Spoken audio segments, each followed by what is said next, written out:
Well, good evening, everyone. It's evening here in Melbourne, and may I say, this is the last. This is the last lesson presentation that I do on a Thursday evening.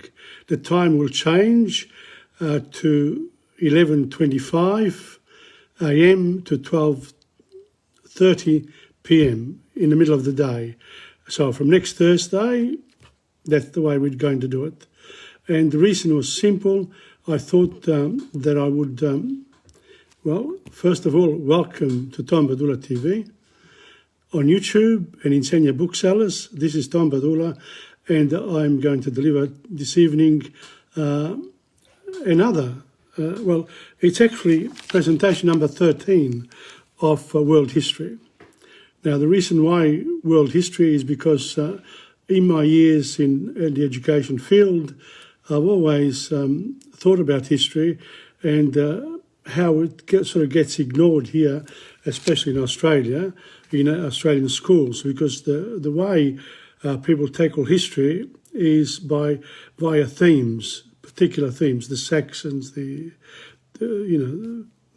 that. So in other words, thematically, rather than chronologically. I've gone right back to the beginning of time, to the Big Bang Theory, when the Earth was, the Earth came to be, according to our scientists. And I've moved, I moved through the Paleolithic Age and then the Stone Age and the Bronze Age with Egypt and then Sumer and Akkad, and now we are in the Indus Valley. So that's what I'm going to do this evening. Next week I'll be handling someone else from India, a very important person, philosopher, religious person in a way.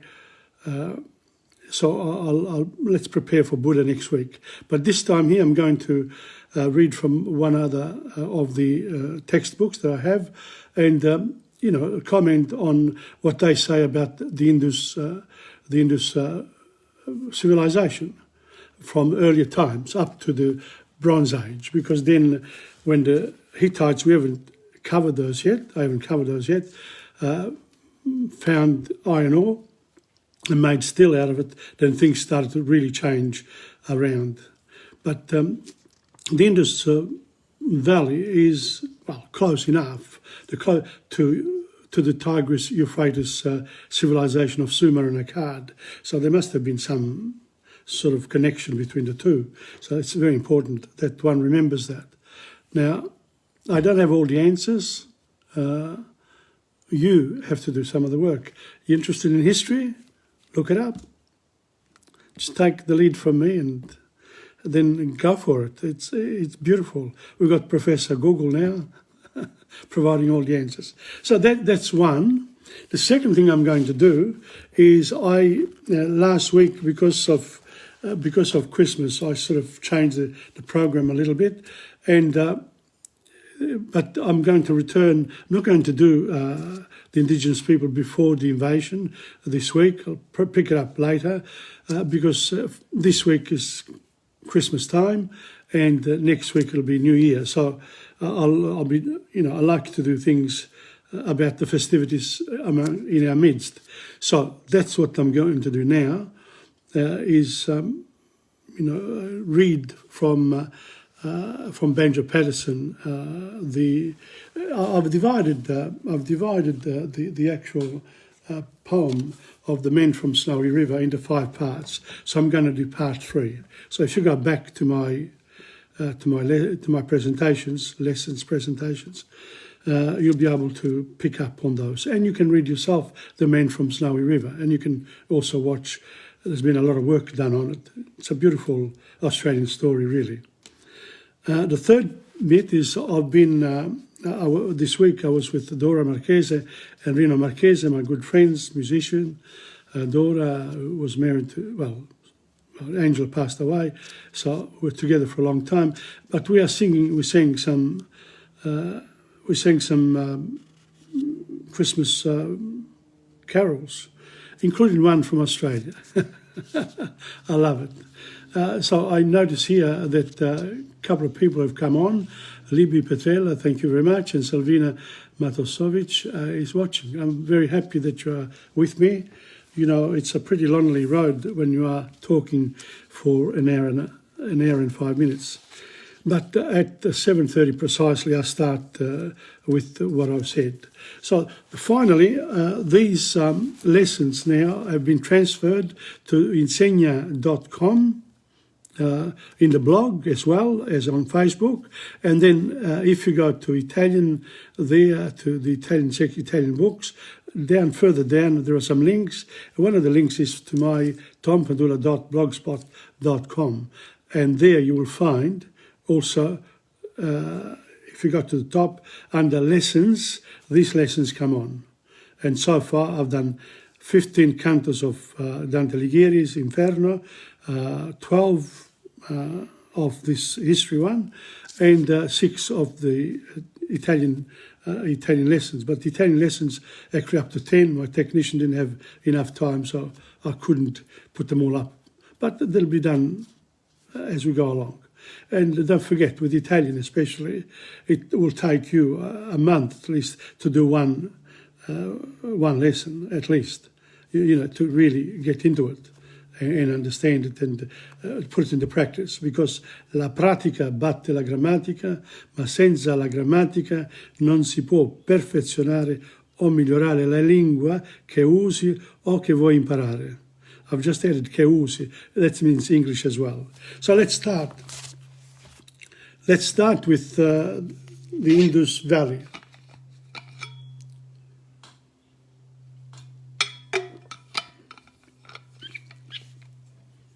Allora, where do I go? Okay, I'll show you where we are.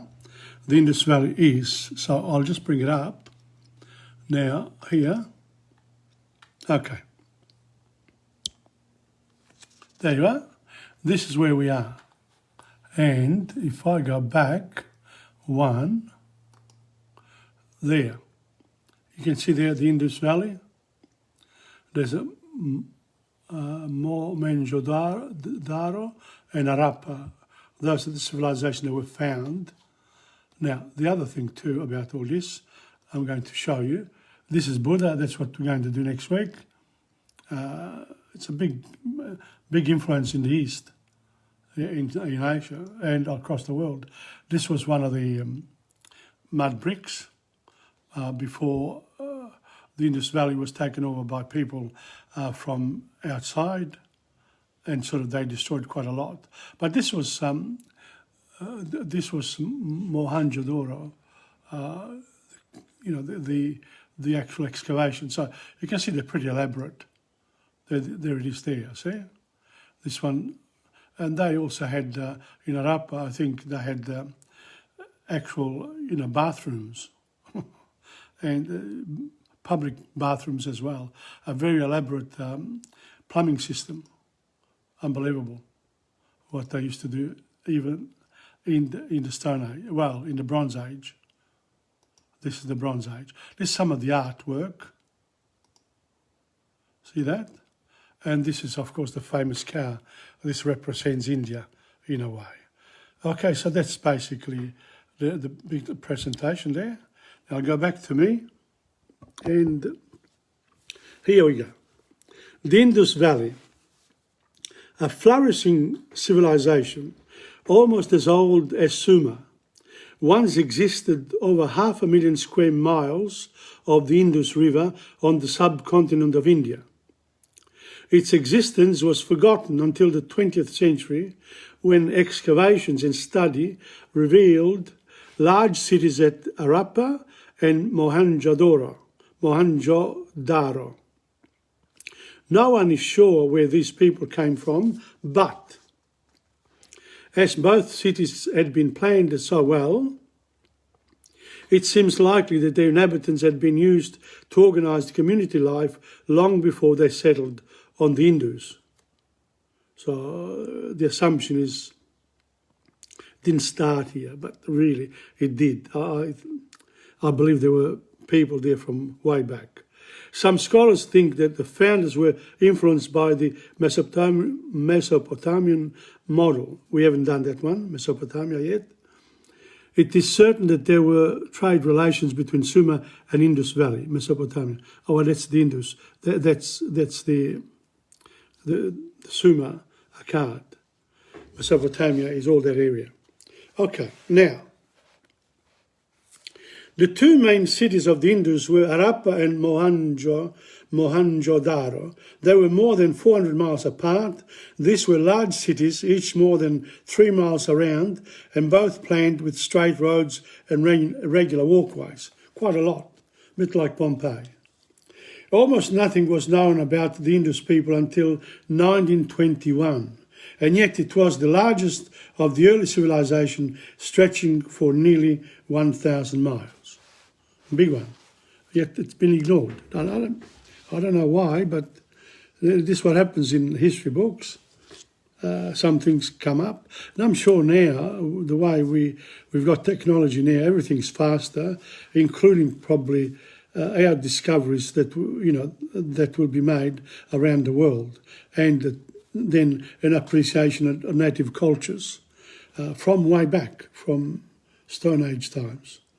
In the Stone Age village, for example, we still have the Stone Age village today in our world. The small villages, the small towns, if you like, they might have access to technology, but really it's, if you go into those small villages, you always find someone who dominates, people who are looked up on by others. And they're sort of the leaders of the small communities. Very important. Now, the need for subsistence. Now, the Indus solution. So what happens? People have to eat. So how do we do it? What happens there? Many common vegetables and fruits known to us were used by the Indus people. Even curry powder stains have been found in some houses, a strong indication that this was an Indian civilization. It is also likely that the cow was considered sacred and not used for food. Now the question is the cow still sacred in India? Yes. Are the cows still running around in Indian cities? Maybe not, but in some smaller villages, smaller places, they still probably are, depending. So there's always a variety of approaches to, of realities of the local cultures, depending on the size and the geography where people choose to live. So if we move from Melbourne and we go into our, cities around Victoria, they will grow bigger. And the smaller ones though, and I used to do a lot of MC work in the mid-70s to mid-90s around Victoria, I can assure you some towns, we only had the post office, pub, that was it. And then people lived in the... so they weren't quite like the Stone Age villages, but the idea was there. Small, good. The people... Now, what did the people wear? The people wore cotton clothes, and judging by the statues that have been unearthed, the men wore a tunic and shawl with one end thrown over the shoulder. And if you've seen Mahatma Gandhi's film, that's what he chose to wear in the later part of his years, when he was fighting the British in order to acquire independence for India in 1948. But he did it for a long time. Anyway, that's another story. That's the interesting part about history. Both men and women wore elaborate jewellery. The women's hair was long and often rolled into a bun, and they used makeup and beauty preparations, even then. From the streets, the houses of the ordinary citizen must have looked an unending line of monotonous blank walls, no windows, containing no windows at all. Each mud and thatch house was as drab inside as it was outside. No trace of furniture has been found, which suggests that the people ate sitting cross-legged on the floor. We still see that in films.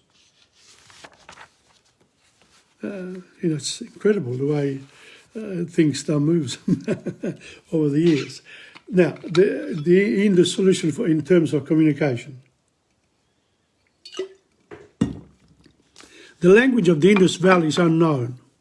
Example of written script have been found on seals used on consignments of trading goods, but the code has not been cracked and it cannot be deciphered.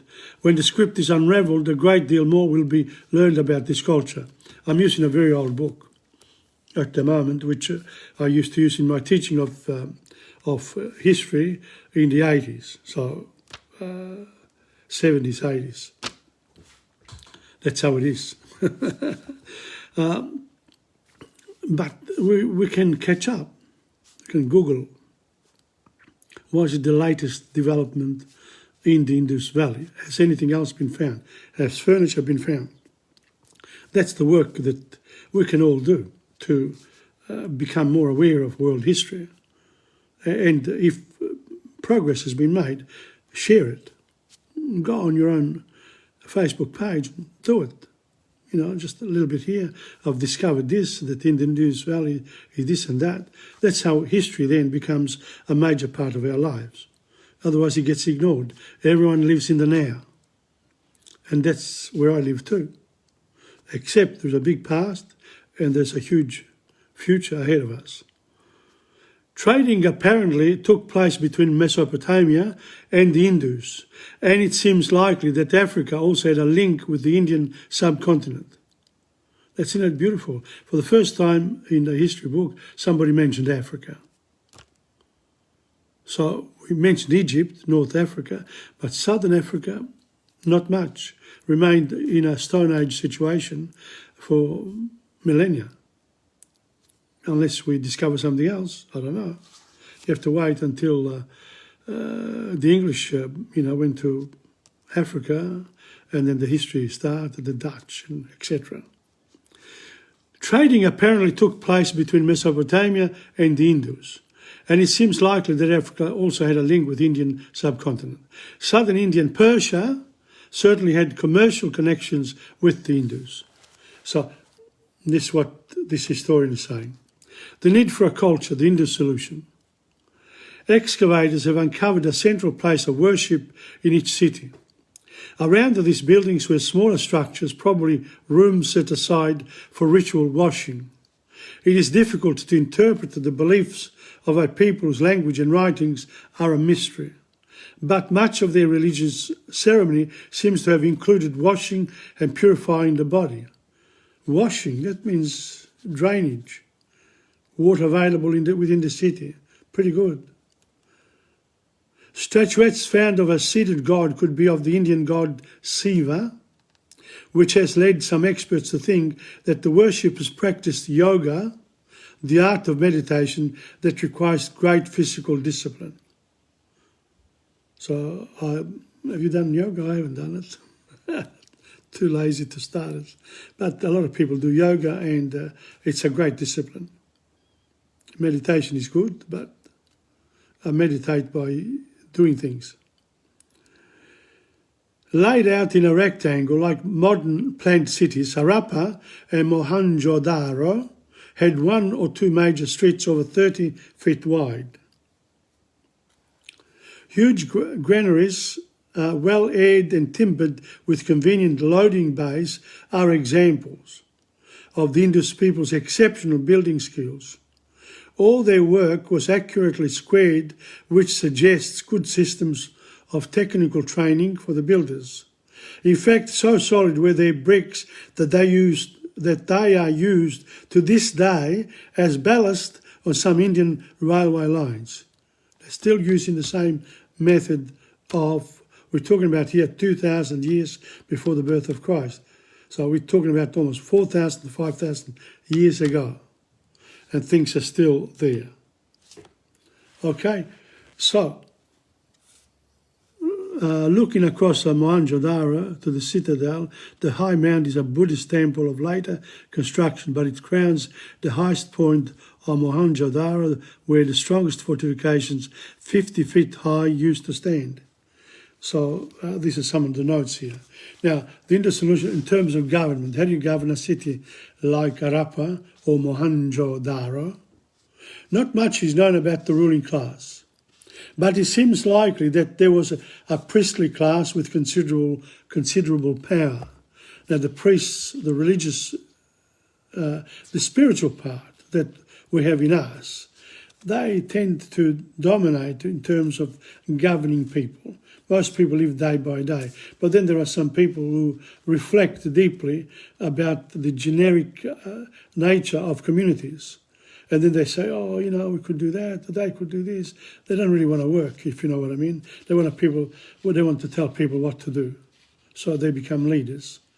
That's what a leader is, somebody who doesn't want to do the work themselves, but they work on a lot hard on how to work out what other people should do. That's what our governments do. And then we criticise them for doing it because we don't agree.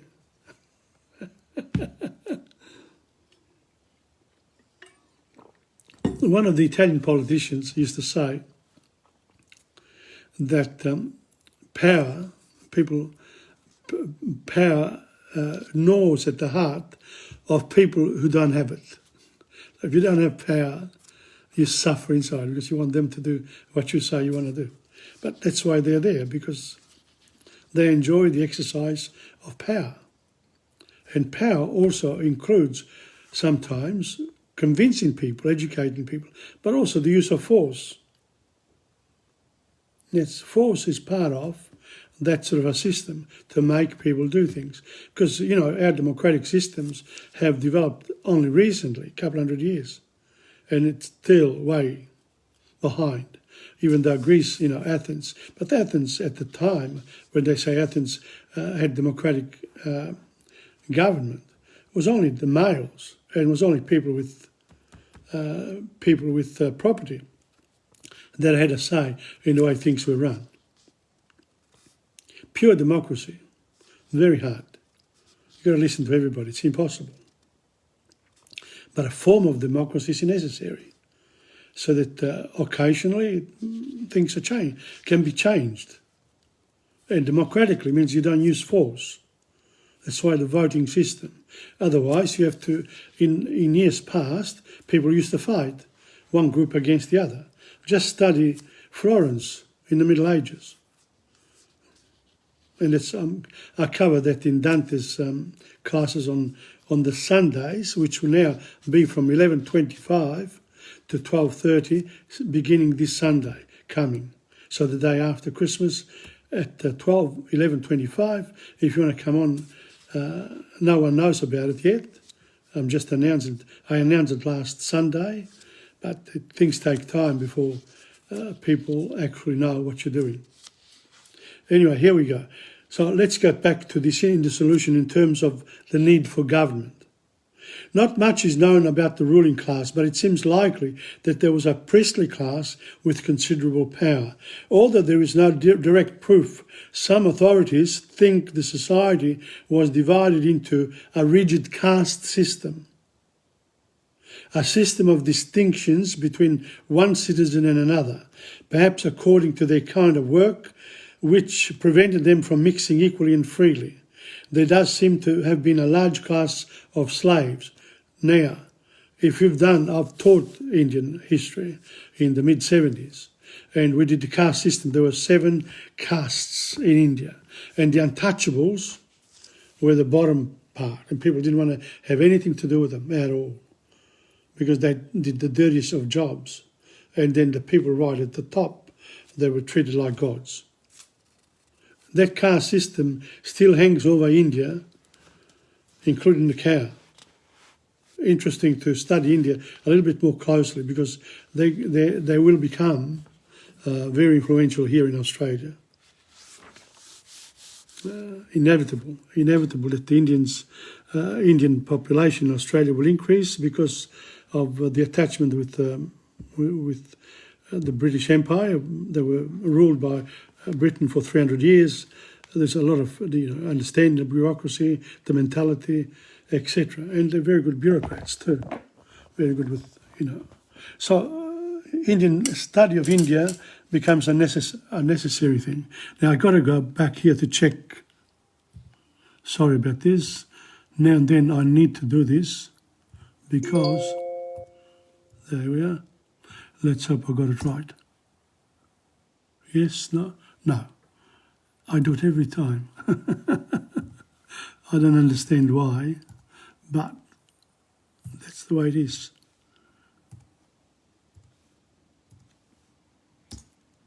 I've got it. Okay. And what's the time? 7:49. Oh, I've got plenty of time. Okay, let's go. Now, the need for artistic expression, the Indus solution. As with all early civilization, the artistry of these people was connected with their religious beliefs. Statuettes and carvings, pottery and metal have been found with characteristics that we would describe today as Indian. It is interesting that even thousands of years ago, the people of the Indus were quite different in their artistic expression, just as Indians and Mesopotamians are quite different today. So if you look at the art of particular nations, or particular parts of the world, quite different. And if you go to our gallery, well, it's all there. The end of the Indus Civilization. The remains of people cut down by attackers have been found in the streets of the recently dug up cities. Who were the attackers that evidently destroyed a whole civilization? No one knows for certain. They have been called Aryans. I don't like that term, but rather mountain people from, the Hittites or the Hadda, from Sumer, etc. And it is certain they came from the north. But were they wholly responsible for the violent destruction? We don't know.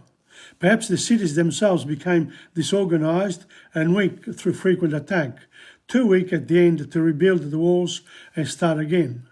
Maybe the Indus civilization never really died, although there is little evident influence of this culture on the development of India. Perhaps it is there under the surface waiting to be uncovered when we find out more about these huge forgotten civilizations. So there's a lot of work to be done in India in order to, to discover a lot more of where they came from. Okay, now there's one little note here, so a few notes. I showed you the Indus pottery at a champagne glass appearance. It's a priestly king, but there's no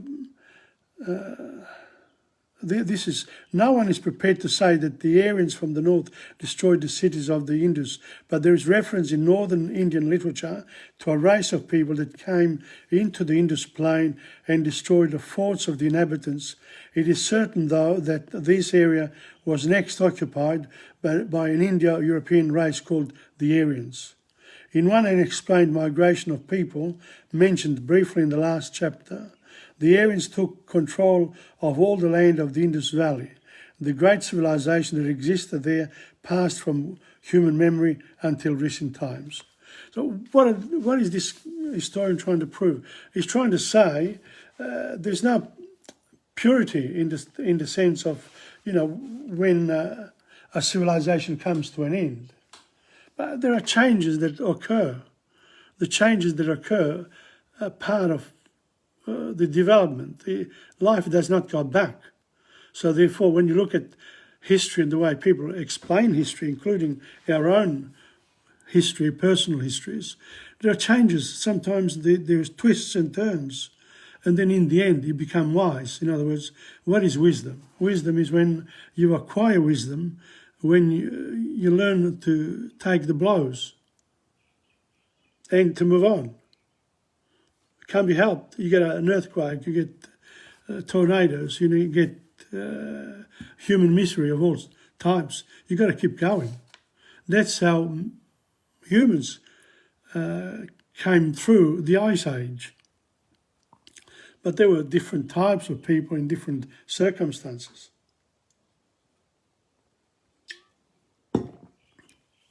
Sorry about that, but I need to drink somehow when I'm talking too much. That's what happens. But here we go. I think I've done enough of that because I'll come back to the Indus civilization later. But really, I would like to mention, you know, Sumer, Hadad, the Hittites I didn't do, the Turkey part. I'm watching at the moment a series called Resurrection Ertuğrul, about the Turkish Ottoman Empire beginnings in the 1300. It'll be very interesting because, you know, we've got a lot of good films about the past.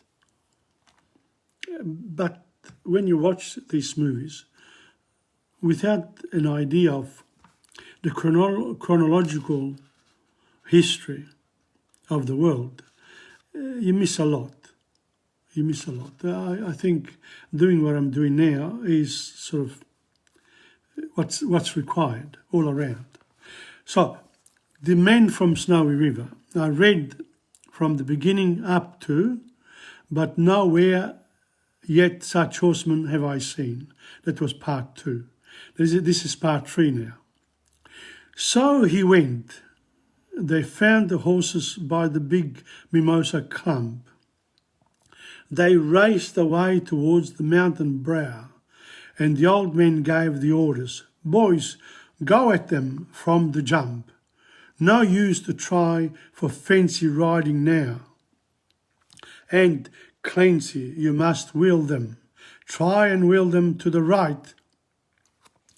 Ride boldly, lad, and never fear the spills, for never yet was rider that could keep the mob in sight, if once they gained the shelter of those hills." So Clancy rode to wheel them. He was racing on the wing, where the best and boldest riders take their place. And he raced his stock horse past them, and he made the rangers ring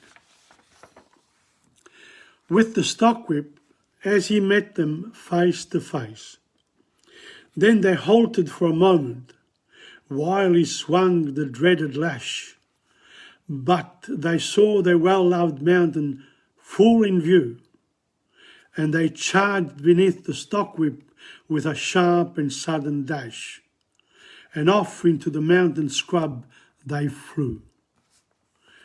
Then fast the horsemen followed, where the gorges deep and black resounded to the thunder of their tread, and the stock whips woke the echoes, and they fiercely answered back from cliffs and crags that bittled overhead. And upward, ever upward, the wild horses held their way, where mountain ash and kurrajong grew wide, and the old men muttered fiercely, "We may bid the mob good day. No man can hold them down the other side."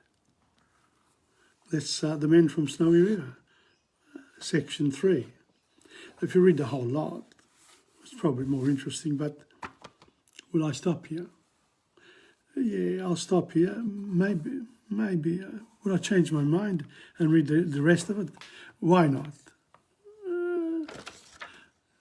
It's Christmas, so the man from Snowy River, here we come. I'm going to now do you till the end. This is part 4 now. When they reached the mountain summit, even Clancy took a pull. It well might make the boldest hold their breath. The wild hop scrub grew thickly, and the hidden ground was full of wombat holes, and any slip was death. But the man from Snowy River let the pony have his head, and he swung his stock whip round and gave a cheer, and he raced him down the mountain like a torrent down its bed, while the others stood and watched in very fear. He sent the flintstones flying, but the pony kept his feet. He cleared the fallen timber in his stride, and the man from Snowy River never shifted in his seat. It was grand to see that mountain horseman ride through the stringy barks and saplings on the rough and broken ground. Down the hillside at a racing pace he went, and he never drew the bridle till he landed safe and sound. The bridle. And he never drew the bridle till he landed safe and sound at the bottom of that terrible descent. He was right among the horses as they climbed the further hill, and the watchers on the mountain standing mute saw him ply the stockwhip fiercely. He was right among them still, as he raced across the clearing in pursuit. Then they lost him for a moment, where two mountains' gullies met. In the ranges but a final glimpse reveals, on a dim and distant hillside, the wild horses racing yet, with the men from Snowy River at their heels. So that was part 4. Part 5, and this is the last one. And he ran them single-handed, till their sides were white with foam. He followed like a bloodhound on their track, till they halted, cowed and beaten. Then he turned their heads for home, and alone and unassisted brought them back. They were chasing brumbies. But his hardy mountain pony could scarcely race a trot.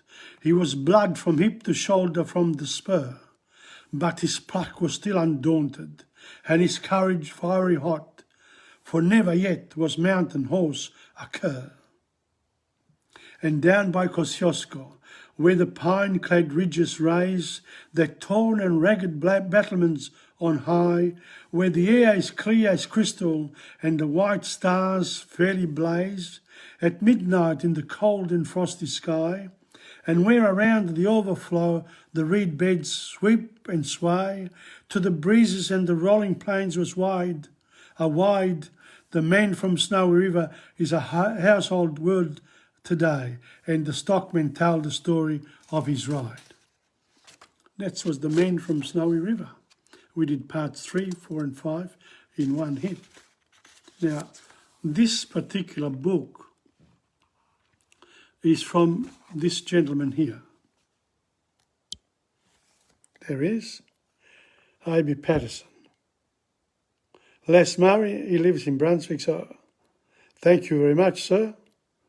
Appreciate your poems. And this book was given to me by my son in 2008. So, picking it up later. So that's what happens with books. And now we've got, we've got, what's his name? We've got Professor Google now. Let me read you the first part of this. This was not in my plan, but I love this prelude by Les Murray. I have gathered these stories afar in the wind and the rain. Oh, it doesn't matter. I'm just going to read it and enjoy it, all right? So here we go. Okay. Prelude. I have gathered these stories afar in the wind and the rain, in the land where the cattle camps are, on the edge of the plain, on the overland routes of the west, when the watches were long, I have fashioned in earnest and jest these fragments of song. They are just the rude stories one hears in sadness and mirth, the records of wandering years, as scant is their worth. Though their merits indeed are but slight, I shall not repine if they give you one moment's delight, old comrades of mine. Beautiful. And some of the poems, if I can get some of the poems are really well known. Here, there's a whole big list here of Australiana. And people should read this.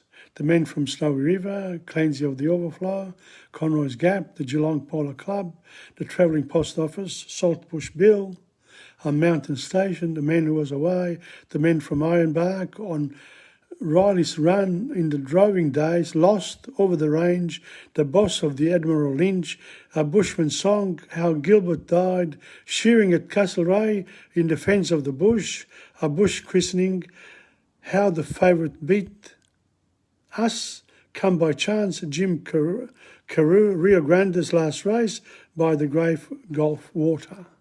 And there's more and more and more. Plenty of stories in this book. Fantastic. Are we fortunate to have books? Because that poem there was written in the 1890s. Amazing. Again, my computer's gone, so I've got to do what I was doing before. Okay, but I think I'll just keep on talking. Here we are. Okay, now we're going to go.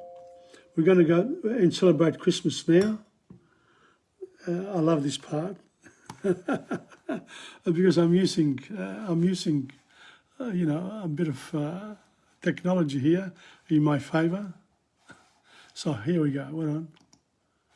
Let's go back.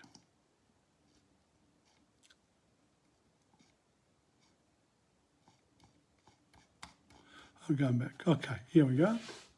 Now, this part here, I'll start here. There we are.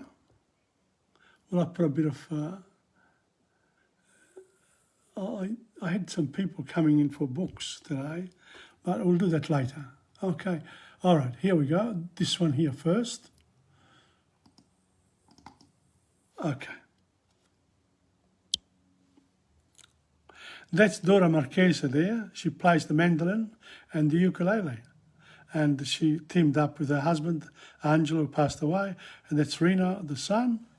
And there's me here. Okay, we meet to... There we are, a bit of fun.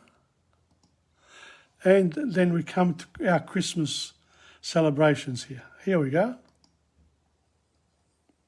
This is a meeting just before Christmas, prima di Natale, quindi sabato è Natale, quindi siamo qui, che vogliamo celebrare il Natale. Oggi faremo qualcosa da ricordare. Christmas carols. Cominceremo con White Christmas, Bianco Natale, and then we're going to do, perché quello è per il Polo Nord, e poi facciamo un altro, quello australiano. Vediamo un po' come andiamo, ok? So, 1 second. 1 second, that means here. The second is past. Here we go. With White Christmas, Bianco Natale. Dreaming of the white Christmas, just like the ones I used to know, where the treetops glisten and children listen to hear sleigh bells in the snow. I'm dreaming of a white Christmas,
Christmas card I write.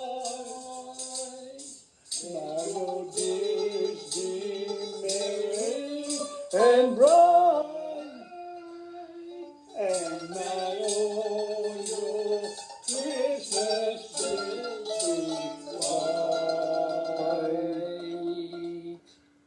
Well, we shorten a bit because this one I think Andrea Bocelli saying this, and he keeps on repeating the same thing. Okay, never mind. It was a good one. Try the best with it. Now that was that particular. They didn't come out all that well, but this next one will be interesting too. This is about Australia. Should be anyway. We've never done this one before. No, never. This is according to Jingle Bells. It's the Australian one, an Australian version of Jingle Bells. Let's have a look. Yeah. Okay, let's go.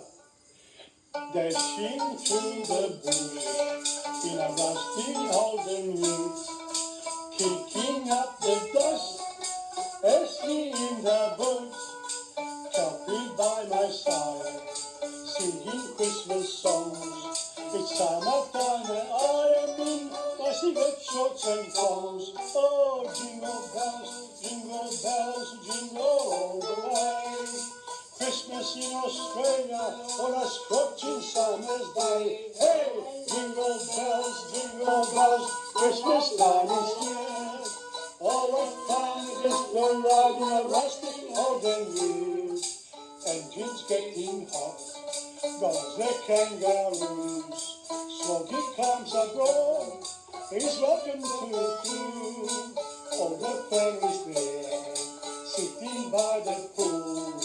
Christmas Day, the Aussie right by the barbecue.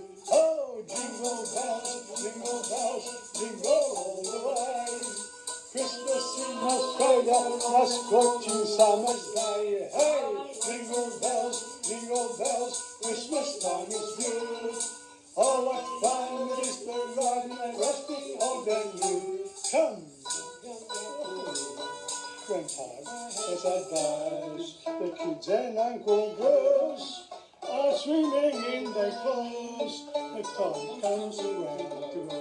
We pack the family snack, pack the car and all shoot through before the washing up. Oh, jingle bells, jingle all the way. Christmas in Australia, a scorching summer day. Hey, jingle bells, Christmas time is good.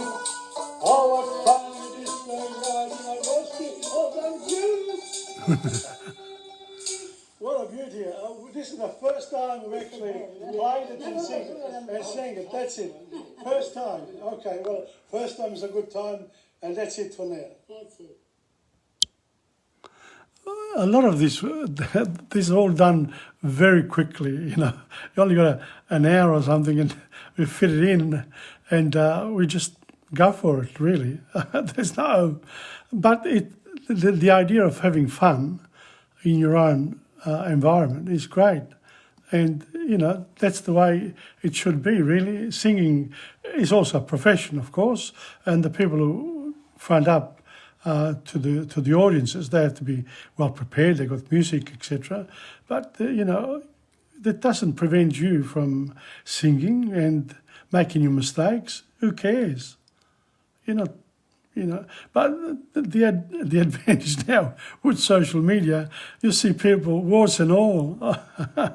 So if you're comfortable, I'm very comfortable with my mistakes because as a teacher, I love mistakes. That means I can correct them if I know how. Anyway, this is the next one. Let's go. From, the Australian summer, we're going to go back to Italy this time, to Scendi dalle Stelle. Now, there's a very famous song here.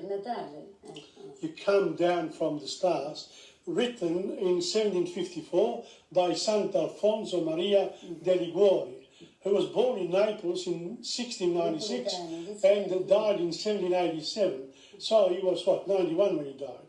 It's our most famous and most loved Italian Christmas carol.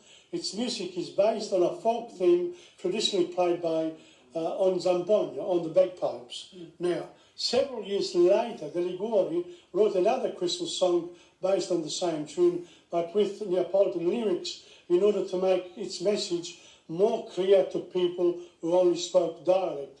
His title is Quando nascette l'India, when the baby was born. So that's it. Now we're going to sing with Rena and Dora. Or maybe she can join us too, to Scendi dalle stelle. Okay.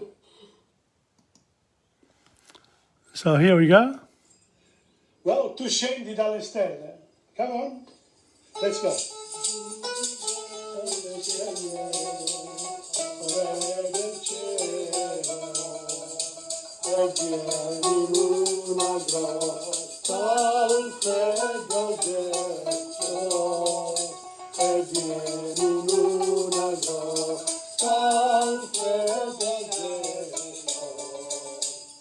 Oh bambino mio divino, io ti vedo che a tremar, oh Dio beato, a quanto ti costò la regnato, a quanto ti costò la regnato.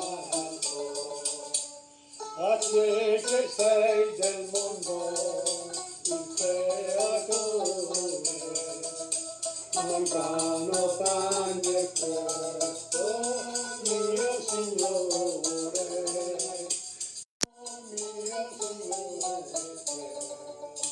caroletto, pargoletto, quando questa povertà più mi innamora, da che ti fece amore, oh vero ancora, da che ti fece amore, oh vero ancora.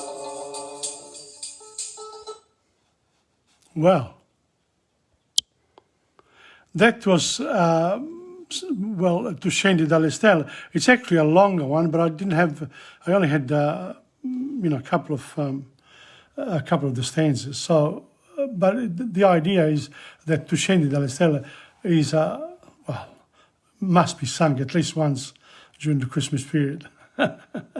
So this next one here, let me see. I think the next one is a poem. Let me have a look. Well, we're going to do two together now, a shortened version of the lyrics of O Come All You Faithful, and then Astro del Cielo. Okay, let's go.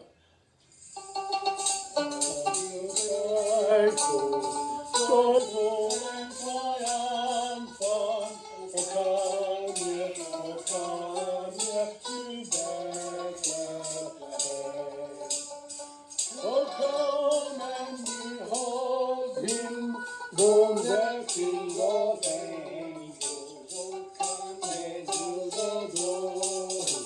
Oh, come let us adore him. Oh, come let us adore him.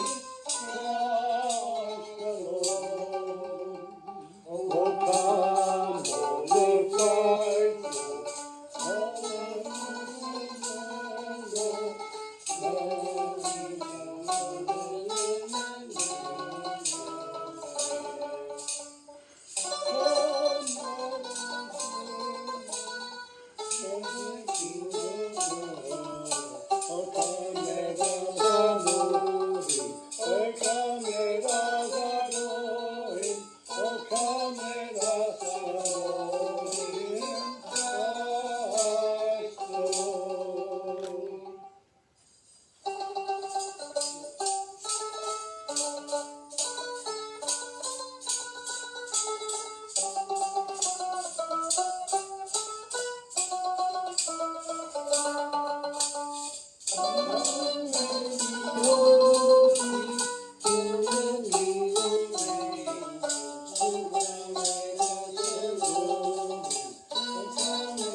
And the next one?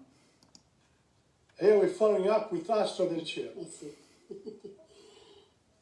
Astro del cielo, pardo divin, mite agnello redentor, tu che voti da lungi sognar, tu che angeliche voci annunziar, luce dona alle genti, pace in fondo dei cuori. Astro del ciel, pardo divin, mite agnello redentor, tu che stirpe regate de cor, tu virgineo mistico fior, luce dona pace in fondo del cuore.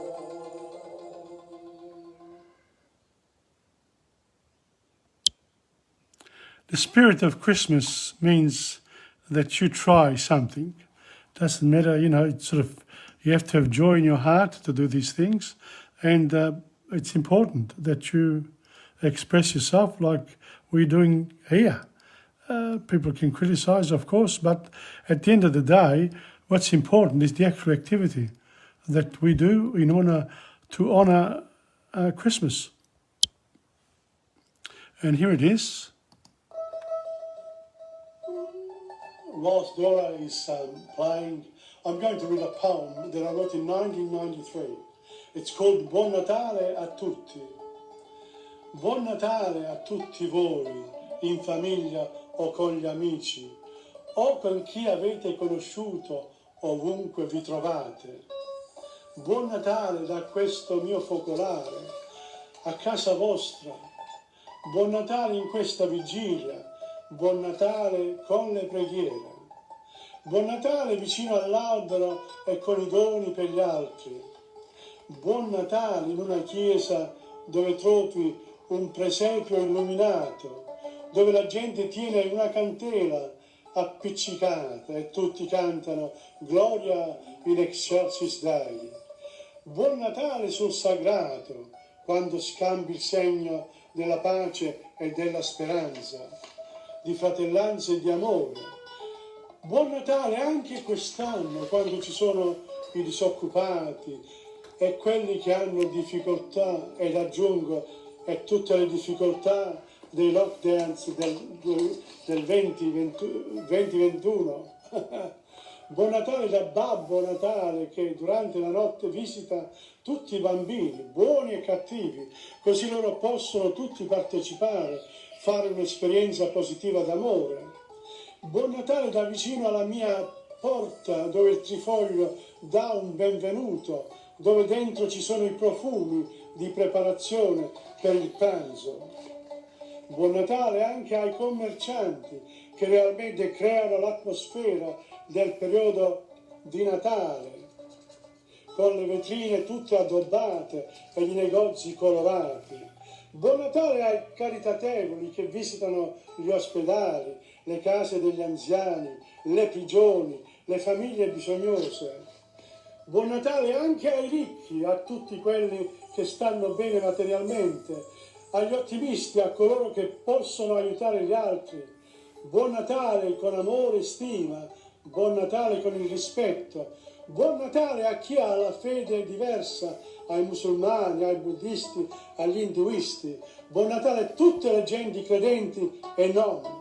Buon Natale con la vera fratellanza di chi il cuore lo ha pieno dello spirito del bambino che a tutti sorride senza distinzione, con sincerità. Buon Natale. So there you are, something important there. Buon Natale a tutti. Merry Christmas. Well, we've come to the end of the afternoon, celebrating Christmas for 2021 with Dora and Reno. And, well, what else can we say? But we wish you a Merry Christmas. Dora. We wish you a Merry Christmas. We wish you a Merry Christmas and a Happy New Year. Good tidings we bring to you and your King. We wish you a Merry Christmas and a Happy New Year. Good tidings we bring to you and your King. We wish you a Merry Christmas and a Happy New Year. We wish you a Merry Christmas. We wish you a Merry Christmas. We wish you a Merry Christmas and a Happy New Year. Merry Christmas. Felice Anno Nuovo. Buon Natale. Well, that was it. That was, something for Christmas, impromptu, no preparation, I can assure you, if you can tell about that. But we do our best. We sing songs, we meet occasionally, and Dora lost Angelo, and behind our picture there is a crib, un presepio, which he made himself. Beautiful, just to see. And it picks the spirit up because, when you lose somebody who's been a life partner for a long time, and in their case almost 60 years or even more, that's, you miss the person, but the person is always around.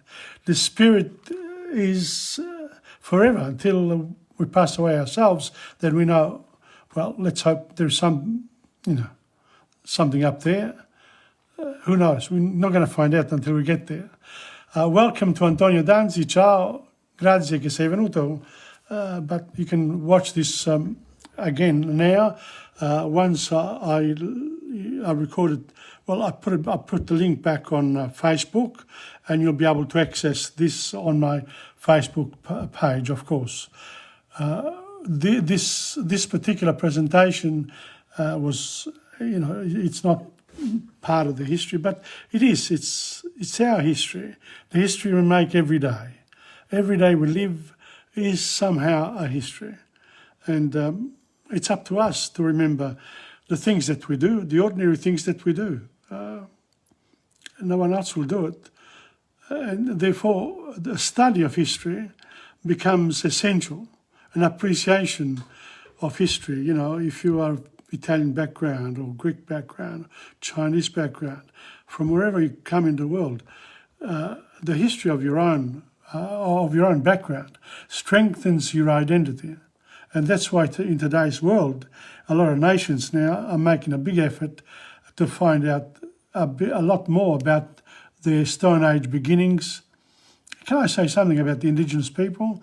Before the invasion, lately the message in our media is coming, we are the oldest civilization on Earth, which is true, 60,000 years. But, but up to now, up to 50 years ago, up to 1967, the Indigenous people weren't even counted in the census. That's part of history. So that's the twists and turns. So in over just 50 years, how much progress has been made? And how many complaints people have made?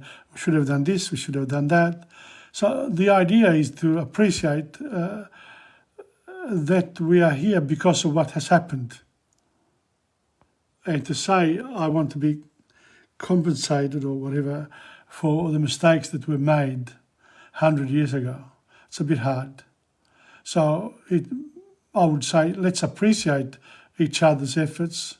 Yes, people did invade, but people invaded other nations all the time. And here it was relatively, not as harsh as in some other places in the world. Harsh enough, but, you have to talk about these things.